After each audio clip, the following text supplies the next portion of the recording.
Share trading मध्ये पैसे गुंतवणूक केल्यास अधिक नफा मिळवून देण्याचे आमिष दाखवून नगरमधील अनेकांची लाखो रुपयांची आर्थिक फसवणूक करणारे आणखी एक रॅकेट उघडकीस आले आहे। चौघांच्या टोळीने शहरात शेअर ट्रेडिंग बाबत सेमिनार आयोजित करून अनेकांचा विश्वास संपादन केला आणि त्यांच्याकडून गुंतवणुकीच्या नावाखाली लाखो रुपये घेऊन पुणे येथे सुरू असलेले कार्यालय बंद करत पोबारा केला। या प्रकरणी एका गुंतवणूकदाराने मंगळवारी 18 जूनला रात्री कोतवाली पोलीस ठाण्यात दिलेल्या फिर्यादीवरून HR श्रीकांत धर्मेंद्र सिंग सेगर दोघे राहणार भोपाळ मध्य प्रदेश, दिनेश योगेश भटनागर राहणार पिंपळे निलख पुणे, साजिद शेख राहणार कोंढवा पुणे या चौघांच्या टोळीवर गुन्हा दाखल करण्यात आला आहे। याबाबत संदीप बाबूराव कोठुळे राहणार साखर कारखाना कामगार वसाहत श्री शिवाजीनगर राहुरी यांनी फिर्याद दिली। या फिर्यादीवरून पोलिसांनी या चौघांच्या विरुद्ध भारतीय दंडविधान कलम 420, 406, 120 ब सह महाराष्ट्र ठेवीदारांचे संरक्षण कायदा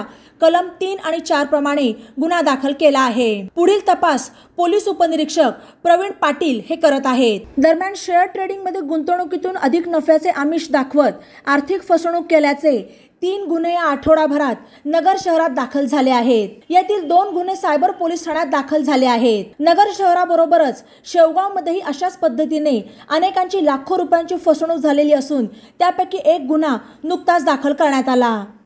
तेथे गुंतवणूकदारांनी रस्त्यावर उतरून आंदोलनही केले होते। बातम्यांसाठी ई नवा मराठा YouTube चॅनलला सबस्क्राइब करा आणि बेल आयकॉनवर प्रेस करा।